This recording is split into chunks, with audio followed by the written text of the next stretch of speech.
Good evening, everyone. You're watching the weekly podcast. I'm your host, Raj Singh, and I have my co-host with me. Gurbaanitv. Thank you, everyone. And we are here with you all with our special guest today, not from our county, from our city, but from Bay Area side, city of Santa Clara's Vice Mayor Raj Chahal. Welcome, Raj Chahal, on our show. Thank you. Thank you for the invitation. It's an honor that you accepted our request and being with us tonight, this evening, to share the journey of being a Santa Clara's resident to a vice mayor of city of Santa Clara. So, Raj, I should address you, Vice Mayor Raj Chahal. Why don't you tell us about the journey that you had in this country, when you came to this country, and when did you get involved in the public office? Okay, thank you, Rajdeep and Gurtej. I appreciate your invitation, and I'm glad to be here, honored to be here, rather.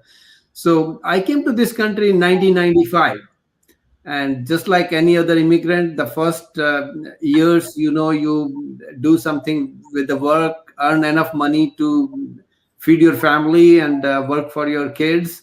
And then in 2005, actually, I started my own company with a few partners, and I'm a co-founder of a hardware company, GenStore Systems, which make high-end data center servers, and we do have export to worldwide of those servers and appliances, basically. And getting involved into this field, like, it is a story.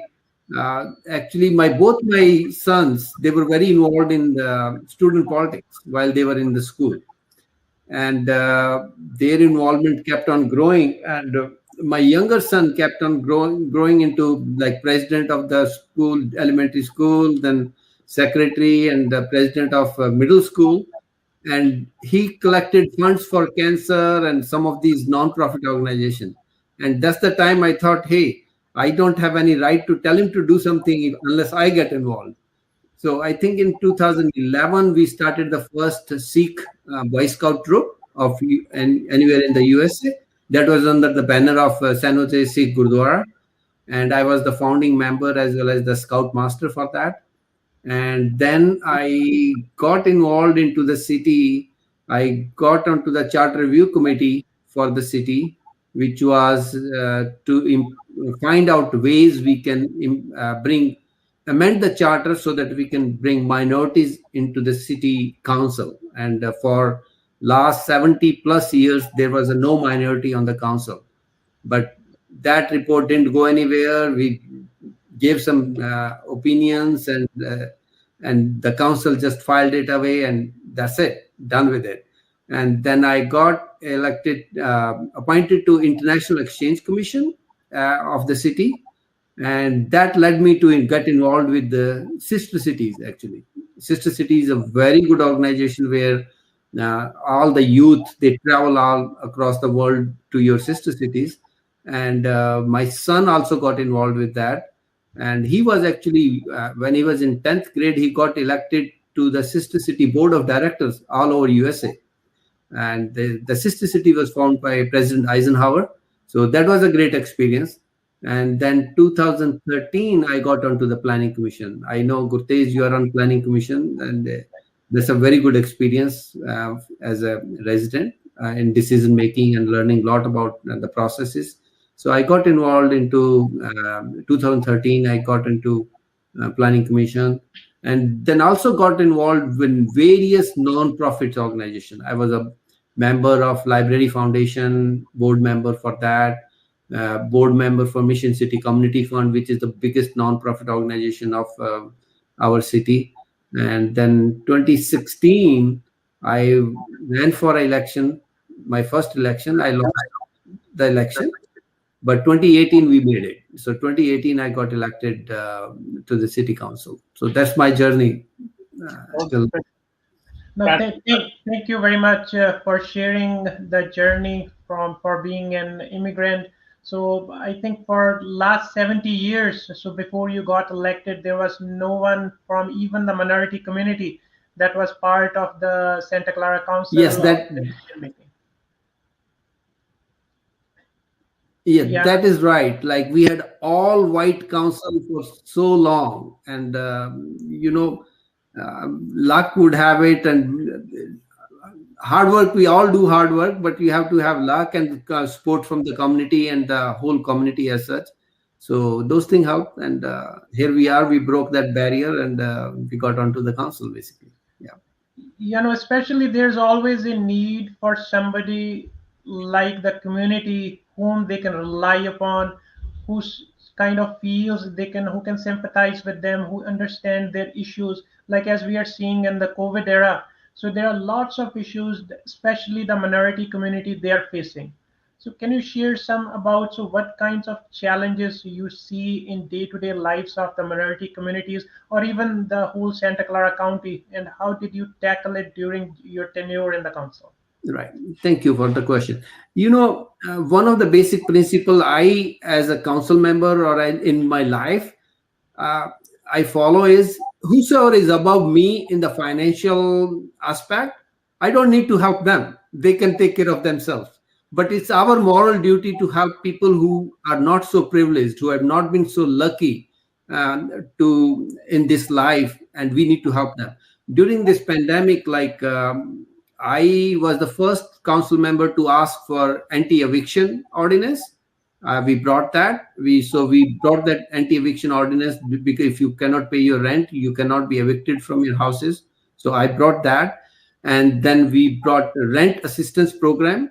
So we almost contributed more than $2 million towards that program. So we started with 1.2 million, then added some more, and it's still active. We are going into third phase right now. So applications open April 5th. So that's very well needed, because this pandemic has been very brutal on so many of our community and minorities or common resident within the city. So that was very good. And then our small businesses, that was the third program we brought forward. And we contributed almost $2 million on that. And that was a grant program. We gave grant of $5,000 or $10,000, no loan, nothing. We just gave the grants. So those were specifically, we pivoted towards the pandemic related issues. And on top of that, I have a community within my district which need really more help. A particular Hispanic and even Indian community, they need that. So I arranged a free food distribution along with the nonprofit. So we distributed more than 80,000 pounds of fresh produce in those communities for every Saturday. And we are still doing that right now. So those are some of the, as a council member, we could pick up how we can help the community. Some of our other issues, they went to the back burner. We wanted a smart growth in the city, how to mitigate traffic issues. But with COVID, those things got into the back burner, and we basically pivoted into these things for last 1 year. Yeah. Well, thank you very much on touching on all those points. Now, I want to bring back to again some of other questions about your journey. And as you mentioned a really important and big point, that you are an immigrant in this country. You were not born and brought up here. You came in back in 1995. And since then, you're living in here. And I'm, as a Gurutaj and myself, we both are immigrants. And we know when we came to this country, it was a huge challenge, customizing to language, to being socialized with people, and adapting overall. So in this journey to become running for a council member, like you said, you did in 2016, and before that you were on different commissions. But in order to get to that platform, get to those commissions, I believe there must be some challenges you were facing that you had to overcome. And especially being a minority, like you said, prior to that, there was an entire council was all from a white race, and there was no anybody from the minority community. So can you share some of your experience, some of the challenges that you faced during that time? Sure. Thank you. So I never imagined that I'll be a council member or vice mayor over here in this country, to be very frank. One good thing is, we all know, and you as a youth and your next generation, education is very important. One of the best thing I had in my life, I studied in a Sainik school in Haryana, Kunjpura. So I had a best of education, then did my master's in physics honors, did my MBA back home. I had a very good job back home. That gave you a lot of confidence in what you are trying to do, basically. Studying in a boarding school, in a Sainik school, you learn almost every trick. You know all the survival tricks, you know.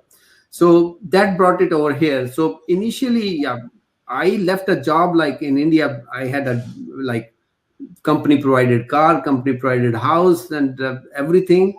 And I left that, and people were saying, "Where are you going?" And I started from scratch, basically.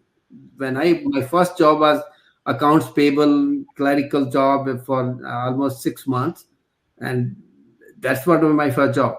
But if you are hardworking, you are analytical, you have education background, this country is great. Like, it's not perfect, but it is a great country to give you boost, and you can achieve your dreams, basically.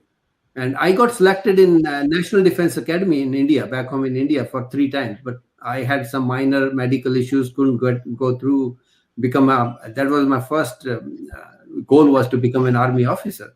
I couldn't join that, although I passed everything, but I couldn't go there. So coming back to over here, it is all your persuasiveness. When you get involved into the community, you see the problems, and you want to become a part of a solution, basically. And that is the main thing. When you're trying to be a part of a solution, it motivates you, it gets into you how you can do that. And that's what it happened to me, basically. As I mentioned, my kids were very motivating factor to me, and I'm so lucky. And my wife, she has been a best pillar for me. She never stopped me, and she's very religious and guided me towards doing the best thing for people who need the most, basically. So my 2 sons, they're great. One graduated from Santa Clara University, and second one went to Ivy League school at Dartmouth. So I'm so blessed with those things. Like, I have everything in my life, so it's time to give back to the community, and that's what prompted me to do these things. This is very interesting and incredibly very inspiring to hear this. That usually what we have seen, that the kids would say, "Hey, I'm getting inspired because of my dad is being involved, and he's having a volunteering spirit, and he's doing this and he's doing that, and that's how I got into a political arena, or I wanted to be in a public office." But in your story, it's so unique, and you're saying you got inspired seeing your sons being involved in their schools and doing different things. That's very, very incredible. And something has to trigger you. Like, something has to trigger you, and once that trigger ignition ignites, then you can do anything, right? Yeah, no, when you mentioned about starting the the first Boy Scout sick pack, then I was wondering, so Boy Scout, from where that thing came from? So because my schooling is from Air Force School, so you are Sainik school veteran, so now I can correlate. So Boy Scout is coming from your schooling. So other thing, yeah, the service SSB interviews and everything. So I can definitely correlate with that. So I have been to multiple SSB interviews. So, but yeah, destiny has its. I cleared 3 times SSB interviews. I cleared 3 times for my NDA. Right. Yeah. No, I went to Bangalore, Allahabad, and Bhopal. So I have been to SSBs. So Boy Scout. So that is a unique thing. So lots of people, they are not aware of that concept, why it is so important. Whom I meet, so I always advocate everybody to at least explore that opportunity, what that concept is, and how it can shape your kids. So how you can just maybe from your point of view, just share with the listeners whose kids are growing up at the early ages, why it's such a valuable organization. Right. So one thing is very important. If you want to inculcate leadership skills and outdoor skills into our next generation, so Boy Scout is one of the best streams you can take it. And there are 2 reasons. One is it's taking care of the kids' needs and make them telling them survival skills. And it also involves the parents. Like some of my best days were when we were scouting. Like me and my sons never missed out of 13 camps. I only missed one camp, one camping. Otherwise, rain or shine, we used to go because sometimes my fellow parents used to call us, "Oh, Rajpaji, बहुत बारिश हो रही है, cancel कर दिया." मैंने नहीं, you can cancel. I'm going there. So those survival skills. And other thing is, it attaches you to the mainstream. We have a Sunday Gurdwara school. That's important. I'm not denying that. But when you do something in the mainstream, you interact with different religious groups within scouting. You go to Camp High Sierra, you meet so many other kids from all over California. And that gives our kids more exposure about other religions. Like we had Jews coming to our Sikh temple, Gurdwara Sahib, and kids going to churches, different churches. And that makes us a better community as you learn about other cultures, other religions. And I know your banner itself says, recognize the human race as one. That's very important concept. And Babe Nanak ne jehdi cheezaं sanu basic fundamental dasi hui hai, those are the best fundamental things. And if we can follow those, whole world would be a better world. Like we all will be in a much better shape. And that applies to kids too. Right. Now, here I want to emphasize to our listeners, so please Google it, research what this Boy Scout means. It's a 111 years old organization. It shapes your kids, it engages them, it gives them confidence, as Rachel mentioned. So it grooms them overall. So that is the overall development that matters a lot. That's right. And it gives you opportunities to volunteer in the community, in addition to the survival skills. So like both my kids are Eagle Scouts, and when all of our first batch, 7 or 8, all of them were Eagle. With Desi community, we were piche pੈ jande fir karke hटते, right? So that's there. We just need a driving force. Karna ki hai, daso to sahi karna ki hai. Right. Yeah, no, personally, I'm very, very much attached to it. So for the whole schooling, I was in the Boy Scouts. I did all the camps nationally, internationally as well. Now at 9 years old, so he's in a pack. He's fully involved in the Boy Scouts. So it's a wonderful organization to be with. Yeah. So now I just want to ask you, so like there are many issues of your citizens you are seeing on the day-to-day basis. So what issues that are prominent to you, what catches your mind, and what you think, like you were saying, some issues are on the back burner, but what issues are in the back of your mind you want to work on during these coming years? So Santa Clara, one of the biggest issue is affordable housing. That's one very paramount. Like any property here is 1.5 million and above. Like I can't imagine how our next generation can buy a house, and even rents are like $3,000, $4,000, $5,000. If you want to single family house, it's exorbitant rents. So that's one problem, like affordable housing, jobs to housing ratio, and which is very bad. Like we have double the population of the city during the daytime because so many people are coming into Bay Area or city of Santa Clara. And that causes traffic issues, quality of life issues for the residents. So how to mitigate those? Like what can we do for those? So affordable housing, we are putting more demand for affordable component in each housing development.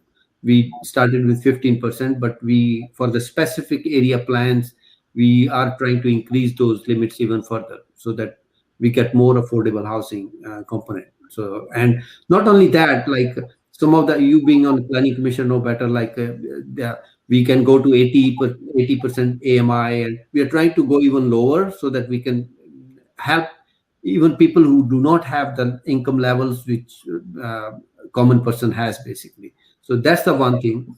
And then how these cities are growing. Like I know we are a capitalistic society. businesses will keep growing at the cost of quality of life of residents. Right. But at the end of a day, what is paramount is the quality of life of the residents is paramount. So I want the businesses who we have multi-billion-dollar companies in Santa Clara, Intel, Palo Alto Networks, Ericsson, Nvidia, AMD. They have all their headquarters here. Analog Devices. Market cap of all these companies more than $500 billion, top 10 or 11 companies. So my goal is, hey, you should be helping this community either voluntarily, or we will put employee tax or something like that. Right. But it's their social responsibility to help people who like a simple family whose rent has gone from let's say $1,000 to $2,000 within the span of last 4 or 5 years. He is paying for that affordability gap. He is paying because the rents have gone back higher because of demand and supply, because these companies have so much growth, they have so many employees that demand has gone. So they should contribute towards this thing. I'm trying to do that they should voluntarily contribute to do that. And for traffic, they should contribute towards mitigating traffic, more towards that. And I'm also trying to advocate a free shuttle service in the city. Because if you bring free shuttle, so much of traffic so much cars can be taken off the road. Like when I drop off my kids, pick up my kids, and if my kid can take a free shuttle to the nearest stop and walk to my home, you're taking that, how many trips, vehicle miles travel, how many trips we are eliminating out of it.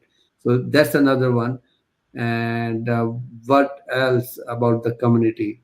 Rest is keep your utility rates low. Santa Clara is lucky in a sense, we own our own utility, we have our own power.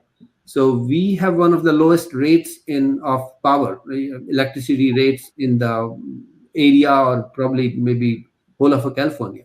And that's, we don't want to increase it to that, and keep the garbage and other utility rates low. So those are some of the day-to-day basic issues we need to take care of the residents.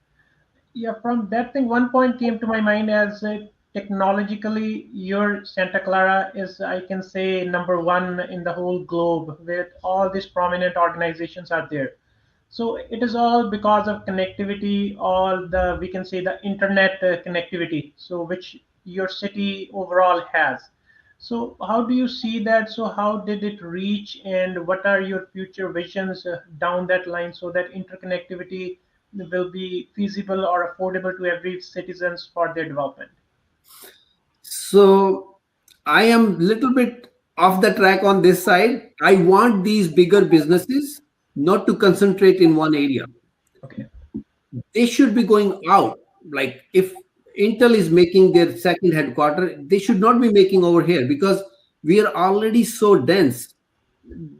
These companies should, they can go to Tracy, they can go to Danville and spread out, because people in Tracy why should people from Tracy commute towards Bay Area? They should be commuting locally for the jobs, right? So I'm of that opinion. They should, we provide best of the services, but because of that, quality of life of our residents are going down because of the traffic and other issues. So they should be going up. As regards internet, with the pandemic, this has been a big issue, providing a basic utility to all the families of city of Santa Clara, and everybody this should be a basic right. And we have a city of Santa Clara, its own fiber across the city, and they provide the fiber connectivity to the school district and the city itself. And I have explored that what can we do to provide fast connectivity to our residents. So it's a very complicated project. I'm not sure we will be able to do that, but you're right. Internet is basic need of every household right now. So we should be looking into those things. Yeah, no, I think that was the nutshell where I was going. So wanted to understand from the city that is very much developed in the sense of technology, like you, and we are on the same page. Yes, it has to be diversified. Smaller cities should have those job opportunities, like Manteca, Tracy, Modesto, Central Valley. But what we hear is lack of this internet connectivity. Companies don't want to come because they don't have the connectivity. So as you mentioned, your city owns fiber. So I think that should be the solution going forward. These smaller cities should look into that, learn from the bigger cities. As you are in the council, so I would encourage whoever is listening from the administrative side, so they can always reach out to these bigger cities and learn from them how they develop their infrastructure. And eventually, if you start now, maybe in 10, 15 years, these Central Valley cities will have a better connectivity, and sub branches of those bigger organizations can be opened here. You're very correct. Like, and technology, this internet technology advancing. Elon Musk has launched all the satellites. Like he will be starting pretty soon. And a good thing about that would be you don't have to dig any trenches. Basically, you don't have to lay out the fiber. You will have the best of connectivity through satellites. So, and that should be good sign for any of these companies to go anywhere, because then you have all the connectivity, you what you want basically, and spread the wealth basically. Go everywhere, and Babe Nanak wala kam hai, sabda pala karo, sarbat da pala. Yeah.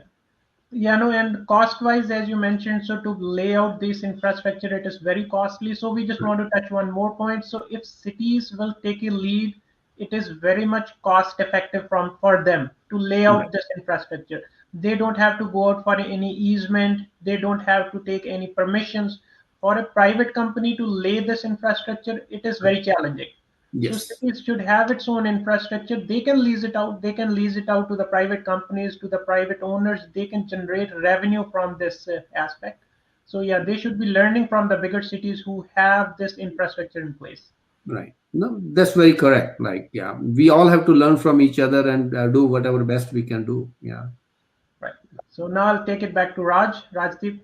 Yeah, no, thank you. This was very interesting and very intellectual and very good information, I think, that we discussed today. And especially, like you said, Santa Clara, San Jose, Palo Alto, those are the areas that are known for bigger companies, Google, Microsoft, and like Intel, Juniper Networks.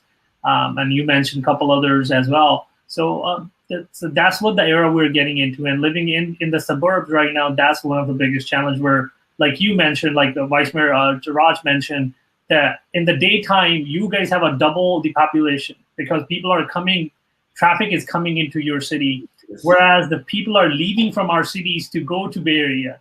And we are losing that dollar here, what they would be spending here for the businesses. And this whole thing needs to be discussed, and cities needs to communicate and see what they can do to develop that sort of a structure so where everybody can have a balanced growth. Yeah. So the residents in the Bay Area, they can have a quality life, and the quality life can. Same goes for the people living in Central Valley because they're traveling for 2 hours in the traffic. Yep. The Altamont Pass, and nobody's happy on the both sides. The people. At the end of the day, it's all quality of life. Like how we can have a better quality of life. And I'm happy some of the after effects of COVID pandemic. Like a lot of companies are looking forward to make permanent, you can remotely work. You may have to come only once a week. And that's such a good thing. Like environment sustainability, like you are not wasting so much gas. You are not emitting so much carbon monoxide or carbon into the atmosphere. And you are working from home remotely. And studies have come forward that your productivity of these workers have gone higher. Because when you are flexible, you get flexible hours and you are working on your own. And I heard like one study said they are working more than what they used to work in office, basically. So these are some of the good after effects of COVID. I wish more companies can start that remote working and add these things to the portfolio so that you don't have to worry about commuting 1 hour or 2 hours sitting in the car every day. That's a waste of time, basically. Your quality time is just being wasted on the road, and you can that same time you can spend on your kid, taking you for a baseball or whatever you want to do, scouting camp, outdoor, whatever you can do with the family. So that's very, very important. Yeah, we are now end of our show, and I just wanted to conclude by stating and asking the last question for this episode.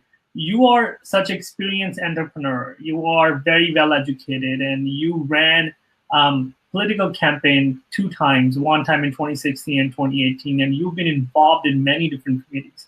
So if you have to give a message to our upcoming generation, folks like us, Rajdeep and Gurtej and some others, that who are willing and getting into this arena and wants to help or support, what message you can give it to them? What somebody that does have no political background, what a person, he or she, needs to do to get involved?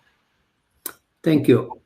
So first thing is, I give very paramount importance to education.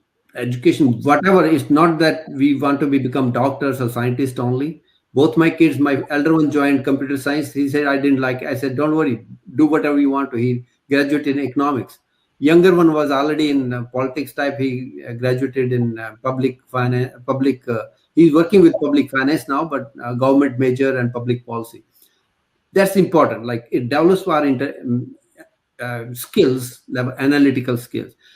Coming back to how we get involved. So your involvement is a must. Like, politics is dirty, but policy making is a lot of pains.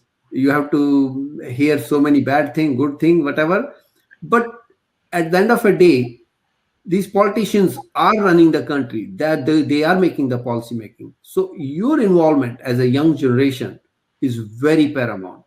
Start from the beginning, like get involved into the student politics, get involved into the college politics, get involved into the community, getting involved into the community in non-profits. That's so paramount, because once you get involved into these non-profit organization as a community service, you learn so much, like how other people are living within our community, what are their pain points, what they need, basically, what are the issues related within the community are. And this will bring up, depending upon your interest, get involved into the commissions, which you both are very well involved. And I started the same way, basically. And our community does lot of within the gurdwaras. Please come out of the gurdwara. Let's play politics outside of gurdwara. That's my thing. We go to gurdwara just to pray. Let's have politics outside. So that's very important. So young, and I'm so proud of both of you, basically. At this young age, you are both Park and Rec Commission, Planning Commissioner, and you are not only within that, you are very active in the community. I see your post and your involvement into the different political spheres. That's very important, very important. So next generation, like my one call, we all young generation cannot be engineers, cannot be doctors. Some of us have to take the mantle of doing something different and to pursue your dreams, like what you like the most.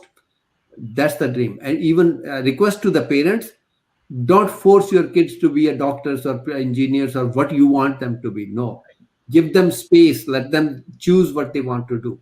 I didn't ask both my kids what that I want you to be this. Believe me, I never. And they have done great. And all of these kids, we are lucky to be in this country. Like when I graduated, I did my high school. I couldn't join NDA. I couldn't do anything. I joined BSc Honors in Physics, Punjab University. I didn't like it, but I had to carry forward it, do it up to masters. But in this country, you go join as an engineer, you come out as a doctor, or you join as an engineer, you come out at a master's in political science. We got such a good system.